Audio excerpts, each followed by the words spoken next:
Hello guys, good morning. तो आप लोग कैसे हैं? चलिए, हम आशा करते हैं कि आप लोग अच्छे होंगे। तो गाइस, जैसा कि आप लोग को मालूम होना चाहिए कि आज जो मेरा लेक्चर है वो पार्ट 4 है। हमने पहले पार्ट 3 तक बना चुके हैं। जैसे पार्ट 1 में हम आपको बताएंगे कि पदार्थ क्या होता है और पदार्थ का वर्गीकरण के बारे में हम बताएंगे कि पदार्थ को कितने भागों में वर्गीकृत किया जाता है। उसमें हम आपको बताए थे कि पदार्थ क्या होता है, उसका कुछ एग्जाम्पल दिए थे गाइज। उसके बाद बताए थे कि पदार्थ को कितने भागों में बांटा जाता है। तो अगर आप पार्ट 1 नहीं देखेंगे तो पार्ट 1 देख लेंगे, तभी आपको ये समझ में आएगा। मेरा 3 लेक्चर है, तीनों देखेंगे तो ही आपको चौथा लेक्चर आपको समझ में आने वाला है गाइस। फिर पार्ट 2 में हम आपको बताए थे कि पदार्थ में कुछ मुख्य रूप से परिवर्तन होते हैं। वो काफी ज्यादा, वो 2 इंपॉर्टेंट आपका चेंजिंग है, परिवर्तन है, जो काफी ज्यादा एग्जाम में पूछे जाते हैं क्वेश्चन। और वो जो परिवर्तन था, पहला था आपका भौतिक परिवर्तन और दूसरा होता है गाइस रासायनिक परिवर्तन, यानी कि फिजिकल चेंजिंग, और दूसरा होता है केमिकल चेंजिंग। तो आपको फिजिकल चेंजिंग के बारे में जो क्वेश्चन आता है उसका हम कुछ इंपॉर्टेंट एग्जांपल करवाएंगे गाइज, आप उसको देख लेंगे क्योंकि एग्जाम में आता है इससे क्वेश्चन। फिर आपको तीसरा लेक्चर जो होगा वो आपको मिल जाएगा रासायनिक परिवर्तन के बारे में। हम गाइज आपको बताए थे कि रासायनिक परिवर्तन क्या होता है, किसे कहते हैं। आप लोग काफी ज्यादा उस वीडियो को देखिएगा तो समझ में आएगा। फिर कुछ ऐसा भी एग्जाम्पल गाइज आपको करवाए थे जो काफी ज्यादा एग्जाम में पूछे जाते हैं। जैसे मोमबत्ती का जलना हम बताए थे और मोमबत्ती का पिघलना। मोमबत्ती का जो पिघलना होता है वो फिजिकल चेंजिंग होता है, भौतिक परिवर्तन होता है। और मोमबत्ती का जलना जो होता है वो रासायनिक परिवर्तन होता है। काफी ज्यादा बच्चे इसमें गलती करके आ जाते हैं एग्जाम में। तो गाइज, आज का जो लेक्चर स्टार्ट हो रहा है वो पार्ट 4, यहां से आपका फिल्म चालू होगा गाइज। आप इससे पहले वो मेरा टेलर था, आज यहां से आपका मेन स्टार्ट होगा टॉपिक। तो आज का लेक्चर कुछ खास होने वाला गाइस। तो जितने भी हैं सभी कम से कम दोस्तों को शेयर कर देंगे ताकि यह क्लास सभी को समझ में आएगा। और आज से आपको फुल बेसिक, आज आपको पता चलेगा कि केमिस्ट्री कैसे स्टार्ट हुआ है। एकदम आज ABCD हम केमिस्ट्री का यहां से उठाएंगे और यही लेक्चर से आपको केमिस्ट्री काफी ज्यादा समझ में आएगा। अगर आप इस लेक्चर को नहीं देखते हैं, अगर यह पार्ट आप नहीं देखेगा तो फिर आगे केमिस्ट्री आपको समझ में नहीं आएगा। तो इस पार्ट को पढ़ाने से पहले आप कॉपी और कलम लेके बैठ जाएंगे, जितने भी चीज लिखते हैं आप कृपया उसको नोट कर लेंगे। आज काफी ज्यादा आपको समझ में आने वाला है कि केमिस्ट्री एक्चुअल में कैसे होता है, ये परमाणु का स्ट्रक्चर क्या होता है, कहां से केमिस्ट्री, यही जननी है केमिस्ट्री का। और इस टॉपिक का नाम है गाइस एटॉमिक स्ट्रक्चर, परमाणु संरचना। पहले हम टॉपिक का नाम लिख लेते हैं गाइस, परमाणु संरचना, एटॉमिक स्ट्रक्चर, एटॉमिक स्ट्रक्चर। जी हाँ, आज जो है आपका यह मेन लेक्चर है आपका और यहीं से आपको पता चलेगा परमाणु के बारे में गाइस। तो सबसे पहले आपको यहाँ पे देख लीजिए, हेडिंग दिए हैं परमाणु संरचना। परमाणु संरचना, संरचना का कहने का क्या मतलब, यहाँ पे लिखे हैं परमाणु संरचना कि परमाणु का संरचना, परमाणु क्या है, इसकी क्या आकृति होती है, इसकी क्या बनावट है, इसकी क्या गुण है, उसके बारे में हम आज पढ़ेंगे ये परमाणु संरचना। तो आज सबसे पहले इस टॉपिक को पढ़ने से पहले गाइज हम देख लेते हैं कि परमाणु क्या है, परमाणु किसे कहते हैं। जी हाँ, परमाणु, एटम। चलिए गाइज, तो सबसे पहले हम परमाणु को डिफाइन कर देते हैं। गाइज सबसे पहले, आज ना साइंटिस्ट होता है, पहले के जमाने में साइंटिस्ट नहीं हुआ करते थे। पहले में काफी ज्यादा ज्ञानी आदमी हुआ करते थे और रास्ता पेरा चलते हुए कुछ नया नया खोज करते थे। कहता है कि आवश्यकता ही आविष्कार का जननी है। जब आपको कोई चीज का आवश्यकता पड़ती है तो फिर आप उसके खोज में निकलते हैं और वो काफी ज्यादा खोज भी हो जाता है गाइस। तो उसी प्रकार ये परमाणु वर्ड कहां से आया, कहां से इसकी उत्पत्ति हुई, काफी ज्यादा इससे रिलेटेड क्वेश्चन में आपको देखने को मिलता है। आखिर परमाणु का कहां से निर्माण होगा, कहां से यह क्रिएट हुआ है गाइस। तो सबसे पहले क्या हुआ ना, जब आपका पदार्थ का खोज हो गया, दुनिया में तो जितना भी वस्तु है सब पदार्थ है, तब एक ऋषि कनाद नाम है, उन्होंने सोचा क्या परमाणु का तो बहुत सारा टुकड़ा होता है। तो फिर उन्होंने क्या किया, बोला कि इसका सूक्ष्मतम कण देखते हैं कहां तक होता है। तो कोई पदार्थ लेके काफी ज्यादा उसको टुकड़ा किया। जैसे कि गाइस हम यहाँ पे आपको समझा दें, ये देखिए, ये आपका क्या है, कॉपी का है पदार्थ है। उन्होंने क्या किया, ये बोला कॉपी का पदार्थ है गाइस, इसको क्या बोला कि देखते हैं ये कहां तक टुकड़ा होता है, इसको टुकड़ा किया, ये देखो ये टुकड़ा हो गया, बोला इसका और भी टुकड़ा होगा, ये टुकड़ा हो गया, बोला इसका और भी टुकड़ा कर सकते हैं, ये टुकड़ा आपका हो गया, इसका और भी टुकड़ा आप कर सकते हैं, ये भी टुकड़ा हो गया। देखिए गाइस, इसका और भी हम टुकड़ा कर सकते हैं, आपको दिखाई नहीं देता होगा लेकिन मेरे हाथ में है, कॉपी है इसका। यानी कि कहने का मतलब पदार्थ का जो होता है सबसे छोटा टुकड़ा को उन्होंने परमाणु कहा। बोला कि कोई भी पदार्थ है उसका जो सबसे छोटा टुकड़ा होता है, स्मॉलेस्ट पार्टिकल होता है, उसी को हम परमाणु बोलते हैं। बस ऋषि कनद इतना ही बोला। चाहे वो आपका मार्कर का क्यों नहीं छोटा टुकड़ा हो, चाहे वो बोर्ड का क्यों नहीं छोटा टुकड़ा हो, चाहे वो आपका मान लेते हैं कवाड़ी हो, कोई भी चीज हो, चाहे ईंट हो पत्थर, उसका जो सबसे छोटा टुकड़ा होता है स्मॉलेस्ट पार्टिकल, उसी को हम परमाणु बोलते हैं। बस इतना कह के ऋषि कनद चलेगा। उसके बाद आगे आपका आया, नाम सुने होंगे उसके, डाल्टन साहब। फिर डाल्टन साहब एक थ्योरी लाया, अपना एक सिद्धांत लाए डाल्टन साहब, और उस सिद्धांत के जरिए उन्होंने यह कहा कि हाँ, परमाणु जो होता है किसी भी पदार्थ का सबसे छोटा टुकड़ा को ही हम परमाणु बोलते हैं। यानी कि किसी भी पदार्थ का सबसे छोटा जो स्मॉलेस्ट पार्टिकल होता है वो परमाणु है। और उन्होंने एक वर्ड और भी जोड़ा, कहा कि परमाणु अविभाज्य होता है, यानी कि परमाणु का आप विभाजन नहीं कर सकते हैं। अगर हम बात करें गाइस कि सबसे छोटा टुकड़ा, अगर हम बात करें एकदम सबसे छोटा टुकड़ा जिसको और आप टुकड़ा नहीं करें, अगर और टुकड़ा कीजिएगा तो पता ही नहीं चलेगा कि आप ये किस चीज का टुकड़ा है, ये कॉपी का टुकड़ा है कि मार्कर का टुकड़ा है कि बोर्ड का टुकड़ा है आपका। ये जो सबसे छोटा टुकड़ा होता है इसको अब और विभाज्य नहीं कर सकते हैं, वही आपका परमाणु कहलाता है। तो वो आए डाल्टन साहब, बोले कि परमाणु अविभाज्य है, इसका आप विभाजन नहीं कर सकते, इसको और भी ज्यादा डिवाइड नहीं कर सकते। लेकिन गाइस, वो डाल्टन साहब 1803 ईस्वी में यह बात करके गए। लेकिन आज अगर आप देखिएगा तो परमाणु में बहुत ज्यादा इसकी संरचना बहुत बड़ा है, बहुत सारे पार्टिकल इसके अंदर होते हैं, लेकिन वो सब ये नहीं बोले। अब आज आगे जाकर के आप जब देखेगा डाल्टन साहब सिद्धांत देके गए, तब कुछ हमारे महान वैज्ञानिक सब आपको जैसे बता दें, रदरफोर्ड हो गया आपका, जे जे थॉमसन इलेक्ट्रॉन का खोज कर दिया इसके अंदर, रदरफोर्ड हो गया प्रोटॉन बता दिया कि इसके अंदर प्रोटॉन भी होता है, जेम्स चैडविक बता दिया कि इसके अंदर और भी होता है न्यूट्रॉन। तो सबसे पहले जो है आपका तीन मेन पार्टिकल का खोज हो गया, इलेक्ट्रॉन प्रोटॉन न्यूट्रॉन। तो ये देखिए डाल्टन साहब तो बोला कि परमाणु अविभाज्य है और पदार्थ का सबसे छोटा टुकड़ा ही परमाणु होता है, इसके अंदर और कुछ है ही नहीं। लेकिन आगे जाकर के इस पे खोज जारी हुआ, रिसर्च जारी हुआ, तरह तरह के वैज्ञानिक इस पे खोज रिसर्च जारी किए कि रियल में परमाणु जो होता है इसके अंदर कुछ भी नहीं होता, परमाणु अविभाज्य है। तब जाके आगे जाकर के आपका जो है आपका जे जे थॉमसन इलेक्ट्रॉन का खोज कर दिया, रदरफोर्ड आपका प्रोटॉन और जेम्स चैडविक न्यूट्रॉन का खोज कर दिया। और आगे जाके बहुत सारे पार्टिकल आज जो हम पढ़ेंगे 42-45 बहुत सारे पार्टिकल इसके अंदर होता है, एंटी प्रोटॉन होता है, एंटी मेसोन होता है, बहुत सारे से पार्टिकल होते हैं। तो सबसे पहले गाइस हम परमाणु के बारे में एक डिफिनेशन लिख देते हैं, फिर हम आगे इसके बारे में एक्सप्लेन करेंगे। तो आप आई होप कि काफी ज्यादा आपको समझ में आएगा कि परमाणु क्या होता है। तो आज जो हम स्टैंडर्ड इसका डिफिनेशन देंगे, ये नहीं देंगे कि पदार्थ का सबसे छोटा टुकड़ा को हम परमाणु कहते हैं, क्योंकि आज बहुत सारे कण पार्टिकल इसके अंदर आ गए हैं। तो एक स्टैंडर्ड जो होता है वो हम यहाँ पे डिफिनेशन लिख रहे हैं गाइस कि परमाणु क्या होता है। और परमाणु का बहुत सारा टुकड़ा मिलकर के ही एक अणु का निर्माण करता है गाइस। तो यहाँ पे एक स्टैंडर्ड हम डिफिनेशन लिखते हैं। और उससे पहले एक चीज, परमाणु जो होता है गाइस रासायनिक अभिक्रिया में भाग लेता है लेकिन स्वतंत्र अवस्था में नहीं होता। अगर किसी भी पदार्थ का सबसे छोटा पार्टिकल अगर आप देखेंगे तो वो अपने जगह पे नहीं रहता, वो किसी ना किसी पदार्थ के साथ चिपक जाएगा, चाहे आपका पेड़ में चिपक जाएगा, यानी कि छोटा पार्टिकल वो एक जगह रहेगा नहीं, किसी ना किसी पदार्थ में जुड़ जाएगा।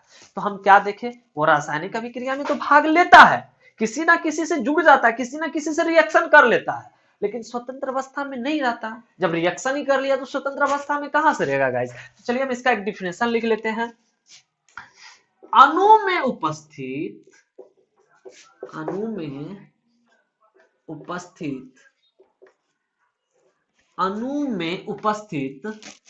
पदार्थ मेटर, अणु में उपस्थित पदार्थ का वह सबसे छोटा टुकड़ा, यानी कि स्मॉलेस्ट पार्टिकल, अणु में उपस्थित पदार्थ का वह सबसे छोटा टुकड़ा स्मॉलेस्ट पार्टिकल जो रासायनिक अभिक्रिया में, जो रासायनिक अभिक्रिया, जो रासायनिक अभिक्रिया में भाग लेता है, भाग लेता है, परंतु स्वतंत्र अवस्था में नहीं पाया जाता है, नहीं पाया जाता है, उसे परमाणु कहते हैं, उसे परमाणु कहते हैं। चलिए गाइस, यहाँ पे हम डिफिनेशन लिख दिए हैं। आप लोग जब भी वीडियो देखें तो कृपया करके आप एक कॉपी और कलम लेके बैठेंगे और जितना भी चीज हम बोर्ड पे पढ़ाते हैं कृपया नोट कर लेंगे, क्योंकि आपको एग्जाम में काफी ज्यादा, अगर आप एग्जाम के टाइम में कॉपी देख लेंगे तो काफी ज्यादा मायने में आ जाएगा, तो काफी ज्यादा उपयोगी साबित होगा आप लोग के लिए। तो हम लिखा है अणु में उपस्थित पदार्थ का वह सबसे छोटा टुकड़ा जो रासायनिक अभिक्रिया में भाग लेता है लेकिन स्वतंत्र अवस्था में नहीं पाया जाता है, उसे हम पदार्थ कहते हैं। एनीबॉडी, आप कोई भी पदार्थ जो होता है, यानी कि किसी भी पदार्थ का सबसे छोटा टुकड़ा स्मॉलेस्ट पार्टिकल, वही आपका परमाणु है। अब ये मत सोचो यार परमाणु क्या होता है, क्या है इसके अंदर इलेक्ट्रॉन प्रोटॉन, ये कुछ भी नहीं सोचना है। हर एक चीज परमाणु, इसमें भी मार्कर का छोटा पार्टिकल सबसे छोटा, वो भी आपका मार्कर का परमाणु। इस बोर्ड का सबसे छोटा टुकड़ा आप निकाल लीजिए, वो बोर्ड का परमाणु है। लोहा को अगर सबसे छोटा हम टुकड़ा निकालेंगे वो लोहा का परमाणु है। अगर प्लास्टिक का सबसे छोटा टुकड़ा हम करेंगे तो वो प्लास्टिक का आपका परमाणु है। यानी कि कहने का मतलब परमाणु क्या है, कुछ भी नहीं, आपको ज्यादा दिमाग नहीं लगाना। परमाणु किसी भी पदार्थ का जो सबसे छोटा पार्टिकल होता है उसी को हम परमाणु बोलते हैं। अब समझ में आ गया होगा। अब ये जो छोटा पार्टिकल होता है इसके अंदर क्या होता है, तो इसके अंदर हम जानेंगे कि ये परमाणु आखिर क्या है, इसकी बनावट क्या है, क्या इसकी शेप क्या है। तो आई होप परमाणु आप समझ गए होंगे कि किसी भी पदार्थ का सबसे छोटा टुकड़ा। गाइस जैसे यहाँ पे देखिए ये कॉपी है, इसको हमने छोटा टुकड़ा किया, इसमें बहुत सारा परमाणु है। ये तो अणु है, इसमें तो बहुत सारा परमाणु है। अरे इसका भी छोटा टुकड़ा कर दो, ये भी परमाणु। और भी छोटा टुकड़ा क्या होगा, इसमें तो बहुत सारा परमाणु है। परमाणु बना कहां, ये तो बहुत सारा परमाणु से मिल करके बना हुआ। और छोटा टुकड़ा करो, अब भी नहीं, और छोटा टुकड़ा करो, अब भी नहीं, और छोटा टुकड़ा कीजिए। ये जो सबसे छोटा स्मॉलेस्ट देख रहे हैं, इससे भी छोटा टुकड़ा होगा गाइस, इसमें भी बहुत सारा परमाणु होता है। सबसे छोटा टुकड़ा जो होता है, जिसको अब और ज्यादा अगर टुकड़ा करते हैं तो उसका गुण ही चला जाएगा, पता ही नहीं चलेगा किसका टुकड़ा है। तो वो जो सबसे स्मॉलेस्ट पार्टिकल होता है वही आपका परमाणु कहलाता है। बस इतना ही इसमें हम लिखें। और वो परमाणु जो होता है केमिकल रिएक्शन में भाग ले लेता है। केमिकल रिएक्शन, इसका इंग्लिश लिख लेंगे केमिकल रिएक्शन, रासायनिक अभिक्रिया। केमिकल रिएक्शन में भाग ले लेता है लेकिन स्वतंत्र अवस्था में नहीं पाया जाता है, उसे हम परमाणु कहते हैं। तो गाइज आप समझ गए होंगे परमाणु। अब हम देखते हैं कि इसकी बनावट क्या होती है। अब इसके हम बनावट के बारे में देखेंगे गाइज। तो चलिए, बोर्ड पे जगह नहीं है, हम इसको मिटा देते हैं। गाइज लॉकडाउन है, आप मेहनत कीजिए, सफलता जरूर मिलेगी, क्योंकि बिना किए जय जयकार नहीं होता और मेहनत करने वालों की कभी हार नहीं होता। बस आप मन में ठान लीजिए कि हमें लॉकडाउन में अच्छा से तैयारी करके रिजल्ट लेना है, जरूर रिजल्ट होगा। अब परमाणु तो हम समझ गए कि क्या होता है परमाणु। सर आप बोले परमाणु में और भी सारे पार्टिकल, जैसा कि हम आप बोले थे कि आपको कि डाल्टन जो 1803 में सिर्फ ये बताया कि परमाणु जो होता है किसी भी पदार्थ का सबसे छोटा टुकड़ा होता है, यह अविभाज्य होता है, आप इसका विभाजन नहीं कर सकते हैं। लेकिन आगे चल करके जे थॉमसन तो इसके अंदर इलेक्ट्रॉन खोज दिया, रदरफोर्ड प्रोटॉन खोज दिया, जेम्स चैडविक न्यूट्रॉन खोज दिया, आगे जाकर के और ज्यादा इसका विस्तार रूप हो गया। तो ये जो आपका डाल्टन साहब दिए थे अपना नियम, इसका नियम गलत हो गया। उस समय 1803 ईस्वी में वो सही थे, लेकिन आगे जाकर के जब खोज हुआ तब उसका नियम गलत हो गया। और भी सारा हम नियम पढ़ेंगे, आपका डाल्टन हो गया, जे थॉमसन हो गया, रदरफोर्ड हो गया, बोर्स का एटॉमिक मॉडल, बहुत सारे मॉडल हम पढ़ेंगे। लेकिन उससे पहले गाइस आप अगर ये चीज समझ गए तो फिर आपको सभी का मॉडल, सभी का नियम पढ़ने में काफी ज्यादा आपको अच्छा लगेगा, आप समझोगे कि रियल में कैसे इसका निर्माण हुआ, कैसे इलेक्ट्रॉन आ गया, कैसे प्रोटॉन आ गया। तो पहले आप इसको समझ लीजिए। आज हम कुछ बेसिक देना चाह रहे हैं आपको, फिर समझाएंगे कि कौन सा पार्टिकल कैसे क्रिएट हुआ। तो बोला चलो भाई परमाणु तो हम बोल दिए, लेकिन इसकी आकृति कैसी होगी, कैसे दिखने में होता होगा परमाणु। तो इसके बारे में आप ही लोग थोड़ा सा सोचिए कि किसी भी पदार्थ का जब सबसे छोटा पार्टिकल जिसको हम आंख से भी नहीं देख रहे हैं वो दिखने में कैसा होगा, आयताकार, त्रिभुजाकार। तो ऐसा कुछ भी नहीं होगा गाइस, क्योंकि आपको वो छोटा सा पार्टिकल में आप कैसे उसका शेप देखेगा। तो उसको देखा तो उन्होंने कहा परमाणु तो एक्चुअल में गोलाकार होता है। किसी भी पदार्थ का जब आप सबसे छोटा पार्टिकल देखते हैं तो वो आपको रियल में गोलाकार लगता है। तो बोला परमाणु की आकृति कैसा होता है, तो सबसे पहले बोला कि परमाणु की जो आकृति होता है वो गोलाकार होता है। कैसा होता है गाइस, तो परमाणु की आकृति कैसा होता है, गोलाकार होता है। फिर बोला चलो हम मान लिए परमाणु की आकृति गोलाकार होता है, क्या ये परमाणु किस चीज से मिलकर के बना है, परमाणु में कुछ भी नहीं है। तो है गाइस, जिस तरह हम लोग का शरीर बहुत सारे अंग से मिलकर के बना है, आंख है, बाल है, हाथ है, नाक है, बहुत सारे चीज से मिलकर के मेरा शरीर का निर्माण हुआ। उसी तरह परमाणु का भी निर्माण जो होता है वो मुख्य रूप से 3 मौलिक कण से मिलकर के यह बना हुआ है। और वह 3 मौलिक कण है गाइस आपका इलेक्ट्रॉन, प्रोटॉन और न्यूट्रॉन। जी हाँ, बोला कि परमाणु जो होता है वो 3 मौलिक कण से मिलकर के बना होता है, 3 फंडामेंटल पार्टिकल से मिलकर के बना होता है। परमाणु कितने फंडामेंटल पार्टिकल से मिलकर के बना होता है, 3, इलेक्ट्रॉन, प्रोटॉन और न्यूट्रॉन। क्या सीखे हम कि परमाणु की जो आकृति होती है वो स्फेरिकल होती है, गोलाकार होता है। और परमाणु कितने मौलिक कण, कितने फंडामेंटल पार्टिकल से मिलकर के बना होता है, 3। क्या क्या, इलेक्ट्रॉन, प्रोटॉन, न्यूट्रॉन। जी हाँ, इलेक्ट्रॉन, प्रोटॉन और न्यूट्रॉन, यह 3 मौलिक कण से मिलकर के बना होता है। उसके बाद बोला चले मान लेते हैं कि ये 3 मौलिक कण से मिलकर के बना होता है, लेकिन ये तो हमको बताइए कि इस परमाणु के अंदर ये 3 मौलिक कण रहता है कहां पे। मेरा शरीर में हम दिखा देंगे आपको कि मेरा ये देखिए कान इधर है, नाक यहाँ पे है, मुंह यहाँ पे है। तो इसमें बताइए इलेक्ट्रॉन, प्रोटॉन, न्यूट्रॉन कहाँ है। तो बहुत सारे साइंटिस्ट जब एटम के बारे में बताया तो फिर उन्होंने बताया कि कौन सा पार्टिकल कहाँ मिलेगा। तब उन्होंने बताया ये जो प्रोटॉन न्यूट्रॉन होता है परमाणु के केंद्र में होता है। केंद्र गाइस कहाँ होगा, साइड में, सॉरी साइड में थोड़ी ना होगा, बीच में होगा आपका। केंद्र कहाँ होगा गाइस, बीच में होगा। सेंटर कहाँ होगा आपका, बीच में होगा, सभी जानते होंगे। तो बोला ये जो 2 मौलिक कण है प्रोटॉन और न्यूट्रॉन, ये जो प्रोटॉन और न्यूट्रॉन है वो परमाणु के केंद्रक, केंद्र यहां पे होता है और इसका नाम उन्होंने कहा नाभिक।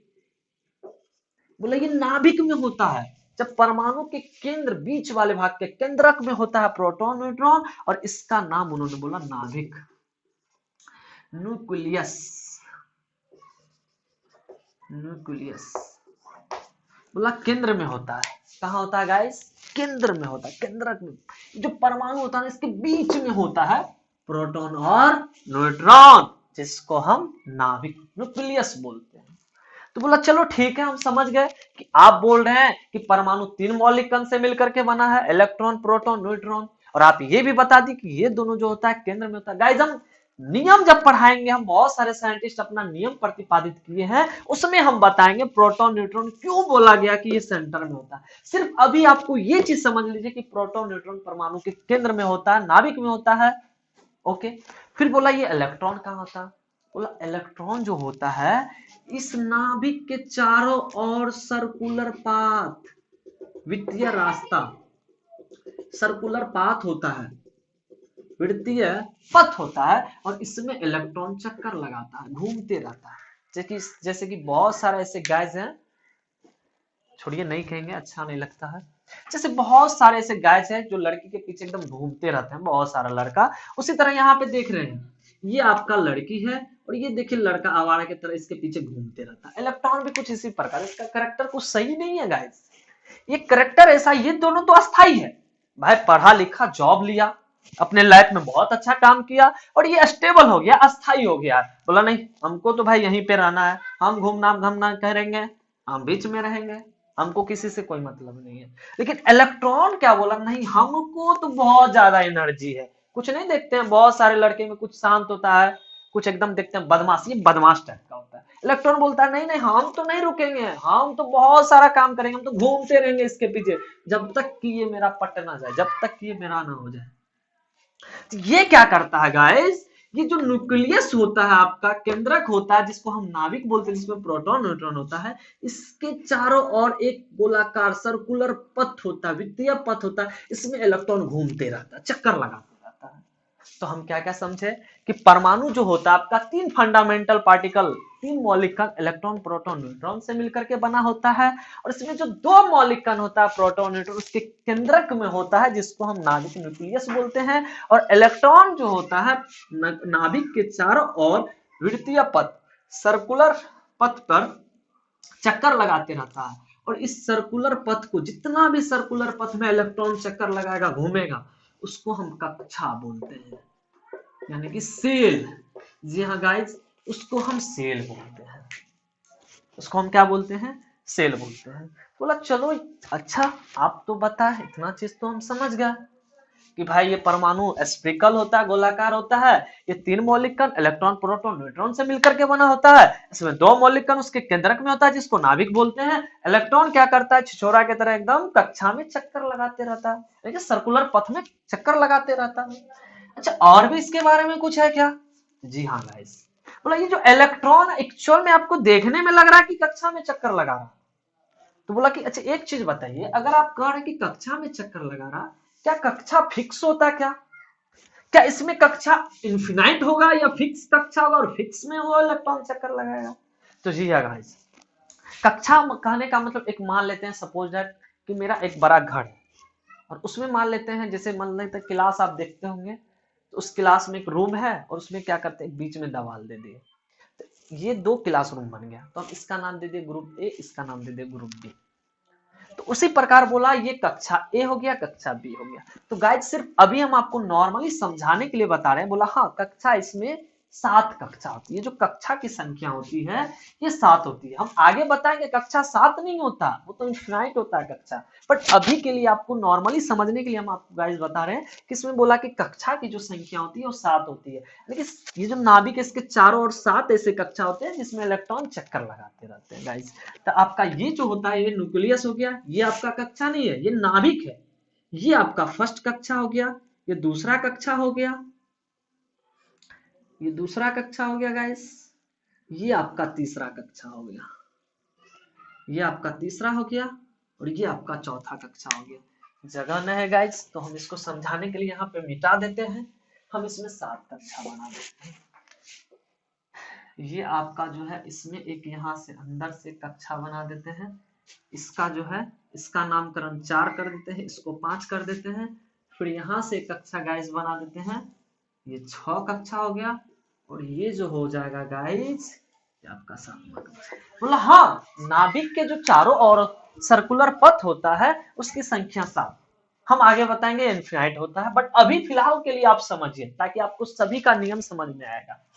तो बोला अच्छा एक काम करते हैं, जैसे आप मान लेते घर है उसमें दीवार दे दिए, रूम बन गया, अरे उसका नाम तो डिवाइड कर दीजिए, सही रहता, देखते होंगे group A, group B, group C. तो उसी तरह बोला कक्षा है, तो जो साइंटिस्ट इसका खोज किया उन्होंने अपना नाम रख दिया।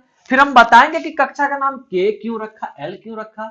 तो भाई नाम है ना, अब हमारा नाम है को मुकेश रख दिया, तो हम थोड़े रीजन पूछेंगे, मुकेश बहुत सारा ऐसा होता है, उसके वैज्ञानिक के मन में आ गया। तो बोला ये जो पहला कक्षा है इसको हम के बोलेंगे, जिस तरह रूम में मान लेते दीवार खींच के 2 room, group A group B नाम देते हैं, उसी प्रकार यहाँ पे नाम दिया। बोला नाभिक के जो नजदीक वाला कक्षा है ये पहला कक्षा होता है, इसको हम के बोलेंगे।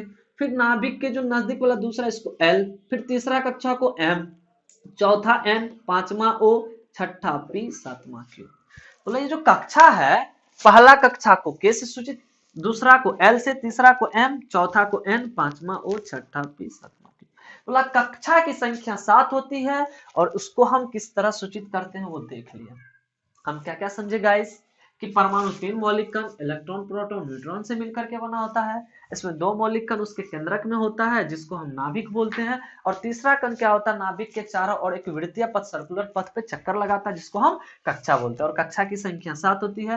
पहला कक्षा को K, दूसरा L, तीसरा M, चौथा M, पांचवा O, छठा P और सातवां Q से सूचित करते हैं। तो बोला आप जो समझ रहे हैं, फिर बोला आगे जाकर के फिर इसमें खोज हुआ कि एक्चुअल इलेक्ट्रॉन तो आप देख रहे हैं कि यहाँ कक्षा में घूम रहा, यहाँ कक्षा में घूमता, क्योंकि आपको मालूम होना चाहिए इलेक्ट्रॉन नाभिक में नहीं होता है, कक्षा में होता है और चक्कर लगाते रहता, घूमते रहता। तो बोला रियल में इलेक्ट्रॉन कक्षा में चक्कर लगाता है? बोला नहीं, ऐसा तो है ही नहीं। इलेक्ट्रॉन कक्षा में नहीं चक्कर लगाता है, उसके अंदर भी कुछ होता है, उसमें इलेक्ट्रॉन चक्कर लगाता है। जैसे कहने का मतलब गाइस, जैसे हम क्या बोले, एक बड़ा वाला रूम है, उसमें 2 दीवार है, ग्रुप ए ग्रुप बी। फिर हम क्या करते हैं, ग्रुप ए में 5 दीवार दे देते हैं बीच बीच में, तो उसमें कई गो क्लासरूम बन जाएगा। और फिर इसमें 3 को दे देंगे तो फिर इसमें भी 2 गो क्लासरूम बन जाएगा। तो उसी तरह बोला कि हर एक कक्षा एक अलग अलग डिवाइड होता है जिसको हम उपकक्षा बोलते हैं, उसमें इलेक्ट्रॉन चक्कर लगाता है। तो बोला अच्छा एक चीज बताइए, आप बोल रहे हैं कि कक्षा जो है उपकक्षा में डिवाइड होता है, तो किसमें कितने उपकक्षा है ये बता दीजिए, कि किसमें 5 गो रूम है, किसमें 4 गो रूम है। तो बोला ये जो पहला कक्षा आपका के, इसमें 1 गो रूम होता है, यानी कि एक उपकक्षा होता है S। तो बोला दूसरा कक्षा L में बताइए कितना होता, तो बोला L में 2 होता है, S और P। फिर बोला तीसरा जो कक्षा, इसमें कितना रूम है आप डिवाइड किए हैं, तो बोला इसमें जो होता है 3 उपकक्षा होता है, SPD। फिर बोला कि चौथा से लेकर के 7वां तक में जो होता है 4 उपकक्षा होता है, SPDF। जी हाँ गाइस, बोला ये जो होता है इसमें 4 उपकक्षा होता है, SPDF। समझ में आ रहा है गाइस? फिर बोला अच्छा समझ गया इसमें। अच्छा एक चीज बताइए, आप बोले कि कक्षा में जो है इलेक्ट्रॉन घूमते रहता है, फिर आप बोल रहे हैं कक्षा में नहीं घूमता है, उसके अंदर भी रूम रहता है, डिवाइड होता है, जिसको हम क्या बोलते हैं, उपकक्षा। उपकक्षा, सब सेल, सब सेल। जी हाँ गाइस, सब सेल, इसमें इलेक्ट्रॉन आपका रहता है। अच्छा एक चीज बताइए, ये चीज सब हम समझ गए, लेकिन ये बताइए कि किस कक्षा में कितना इलेक्ट्रॉन रहता है। तो गाइस हम ये भी बताएंगे कि इस कक्षा में कितना रहता है, तो आपको मालूम होना चाहिए इलेक्ट्रॉन तो उपकक्षा में भी बताया, तो ये भी बताएंगे कि इस उपकक्षा में कितना इलेक्ट्रॉन रहता है। तो सबसे पहले यहाँ पे जो यह बोला कि इसमें जो होता पहला कक्षा में एक उपकक्षा S होता, दूसरा में 2 होता है L, सॉरी दूसरा में 2 उपकक्षा होता है SP, तीसरा में 3 होता है SPD, और चौथा से लेकर के यहाँ देख लीजिए चौथा, ये चौथा से लेकर के 7वां तक में 4 उपकक्षा होता है, SPDF। तो बोला किसमें कितना इलेक्ट्रॉन होगा किस उपकक्षा में, वो हमको बताइए। तो गाइस यहाँ पे आपको बता दूं कि बोला S में जो होता है, S उपकक्षा में वो मात्र 2 इलेक्ट्रॉन होता है। S में कितना इलेक्ट्रॉन होता है, 2। फिर P में जो होता है वो 6 इलेक्ट्रॉन होता है। फिर D में जो होता है 10 होता है, और F में 14 इलेक्ट्रॉन होता है। बोलता है कि S जो ऐसा आपका रूम है कि S में आप 2 स्टूडेंट से ज्यादा बैठा ही नहीं सकते, एक बैठ जाएगा, कम बैठा सकते हैं लेकिन ज्यादा आप नहीं बैठा सकते हैं। P एक ऐसा रूम है कि जिसमें आप मैक्सिमम 6 स्टूडेंट को बैठा सकते हैं, 5 बैठेगा मिनिमम आप बैठा सकते हैं, लेकिन 6 से ज्यादा यानी 7-8 नहीं बैठेगा।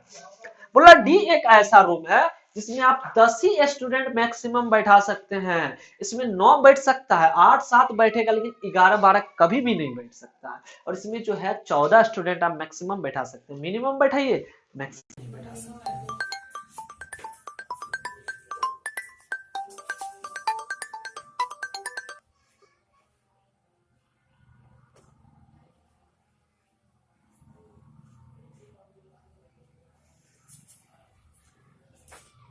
मिनिमम बैठा सकते हैं बट मैक्सिमम नहीं बैठा सकते। तो हम क्या देखें, एस में आपका 2 इलेक्ट्रॉन, पी में आपका 6 इलेक्ट्रॉन, डी में 10 और एफ में 14 इलेक्ट्रॉन। फिर बोला अच्छा ये चीज हम मान लें, लेकिन आप अभी पता है कि एस में होता है, बोला ये तो चलिए हम मान लें, लेकिन ये बताइए आप बोले इस कक्षा में एक उपकक्षा होता है एस, दूसरा में 2 उपकक्षा होता है एस और पी, तीसरा में 3 उपकक्षा होता है एसपीडी, और चौथा से सात में 7 उपकक्षा होता है, सॉरी चौथा से लेकर के 7वां में 4 उपकक्षा होता है SPDF। तो आप ये बता दिए कि पहला सब सेल में पहला उपकक्षा में 2, दूसरा यानी कि P जो होता है उसमें 6 होता है, D में 10 होता है और F में 14 इलेक्ट्रॉन है। लेकिन ये बताइए कि किसी भी कक्षा में कितना इलेक्ट्रॉन होता है गाइस।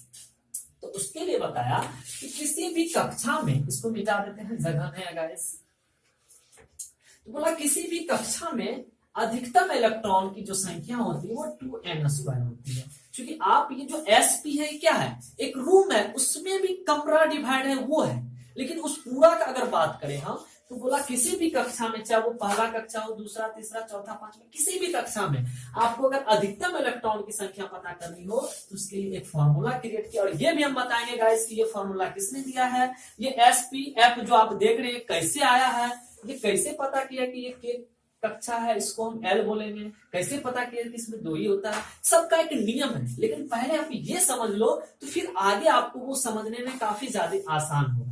तो इसलिए हम आगे सबका नियम पढ़ेंगे तो आपको समझ में आएगा।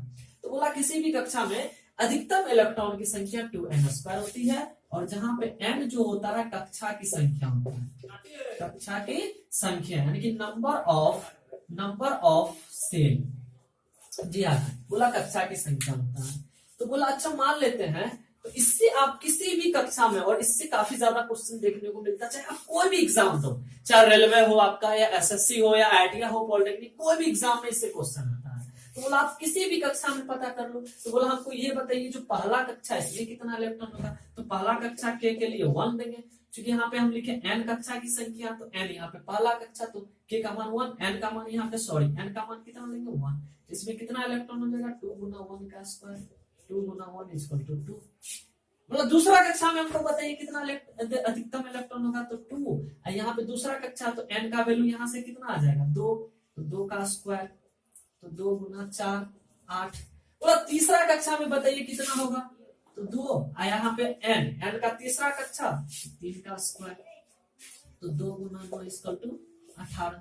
तो इस प्रकार से आप किसी भी कक्षा में अधिकतम इलेक्ट्रॉन की संख्या निकाल सकते हैं, कोई भी कक्षा में। इससे अच्छा खासा क्वेश्चन कभी कभी गाइस क्या कर देगा, आपको ये नहीं पूछेगा कि तीसरा कक्षा में कितना इलेक्ट्रॉन, कभी कभी आपको पूछ देगा कि ये बताइए जो n कक्षा है उसमें अधिकतम इलेक्ट्रॉन क्या होगा। तो यहाँ पे आपको समझना होगा कि n जो है कौन सा कक्षा है, चौथी कक्षा है, तो चौथी कक्षा, तो यहाँ पे हम 2 गुना 4 का स्क्वायर कर देंगे, तो 2 गुना 16 इक्वल टू 32। देखिए मैक्सिमम चौथा कक्षा में आपका 32 इलेक्ट्रॉन हो सकता है। तो इस प्रकार से आप काफी ज्यादा समझे होंगे। एक बार हम फिर से रिवीजन कर देते हैं। वो बोला कि परमाणु जो होता है इसका सिर्फ गोलाकार होता है, यह 3 मौलिक इलेक्ट्रॉन, प्रोटॉन, न्यूट्रॉन से मिलकर के बना होता है। इसके अंदर जो 2 मौलिक कण होता है, पार्टिकल, स्मॉलेस्ट पार्टिकल होता है, वो नाभिक के सेंटर यानी कि केंद्रक में होता है, जिसको हम नाभिक न्यूक्लियस बोलते हैं। और इसमें जो इलेक्ट्रॉन होता है वो नाभिक के चारों ओर सर्कुलर पथ में चक्कर लगाता है, जिसको हम कक्षा बोलते हैं। फिर उन्होंने बोला कि इसमें कक्षा की संख्या 7 होती है। इसमें पहला को हम K बोलेंगे, दूसरा को L बोलेंगे, तीसरा को M, इसी प्रकार। फिर बोला कक्षा भी उपकक्षा में विभाजित होता है, पहला में एक उपकक्षा S होता है, दूसरा में 2 होता है SP, तीसरा में 3 होता है SPD, और चौथा से लेकर के 7वां तक में 4 उपकक्षा होता है SPDF। फिर उन्होंने बोला कि S में मैक्सिमम इलेक्ट्रॉन की संख्या 2 होती है, S में 2 होती है, P में 6, D में 10, F में 14 होती है। फिर बोला कि किसी भी कक्षा में अधिकतम इलेक्ट्रॉन की संख्या निकालने के लिए एक फॉर्मूला आपका 2n², जहां पे जिस कक्षा में आपको पता करना वहां पे n का वैल्यू रख करके निकाल लीजिए गाइस। तो ये आज आपका कुछ बेसिक है गाइस, और काफी ज्यादा अब जो नेक्स्ट लेक्चर आपका आएगा काफी ज्यादा आपको समझने में आएगा। यकीन मानिए, आप मेरे साथ जुड़े रहिए, आपको केमिस्ट्री 100% सिखा के छोड़ेंगे। कुछ नहीं है केमिस्ट्री, आप अपना दिमाग से निकाल दीजिए कि केमिस्ट्री हार्ड है, काफी ज्यादा आसान है, बस एक बार उसको इंटरेस्ट से पढ़िए, काफी ज्यादा इजी है केमिस्ट्री, कुछ भी नहीं है आपका हार्ड गाइस। तो आई होप, हम आशा करते हैं कि आपको आज का लेक्चर कुछ समझ में आपको आया होगा। तो कल जो हम स्टार्ट करेंगे तो काफी ज्यादा आपका कंसेप्ट क्लियर हो जाएगा गाइस। तो आज की क्लास हम यहीं तक रहने देते हैं गाइस। हम इसका PDF आपको दे देंगे, आपको नीचे आप जब खोजेगा तो डिस्क्रिप्शन में आपका हम इसका जो है पीडीएफ दे देंगे, आप वहां से डाउनलोड करके इसका जितना भी परिभाषा जितना चीज बोले हैं सब उसमें नोट्स में लिखा हुआ। अगर नहीं होगा तो कल का हम जो पार्ट डालेंगे उसमें हम आपको लिखा देंगे सभी का डिफिनेशन, सिर्फ आज हमको समझाना था। और नीचे आपको पीडीएफ मिल जाएगा, वहां से भी आप देख सकते हैं। और गाइस अगर आपको अच्छा लगा हो क्लास तो अपने दोस्तों को शेयर करेंगे ताकि वो भी सीख पाए, और नीचे लाल कलर का सब्सक्राइब लिखा उसको सब्सक्राइब कर लेंगे ताकि कोई भी हम वीडियो या क्लास डालें तो आप तक नोटिफिकेशन पहुंच पाए। और आप लाइक का बटन है उसे दबा देंगे ताकि इससे क्या होगा, हमारा मनोबल बढ़ेगा और हम और अच्छी अच्छी वीडियो आपके लिए क्लास हम कोशिश करेंगे लाने का। तो गाइस आज एक बस बात कहता है, असफलता एक चुनौती है उसे स्वीकार करो, क्या कमी रह गई है ढूंढो और सुधार करो।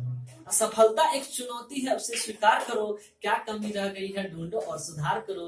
बिना किए जयकार नहीं होता और मेहनत करने वालों की कभी हार नहीं होता। गाइस आप मेहनत कीजिए, 100% रिजल्ट होगा गाइस, 100% रिजल्ट होगा। बस आप अपनी मेहनत और लगन से एकदम कंटिन्यू रखिए।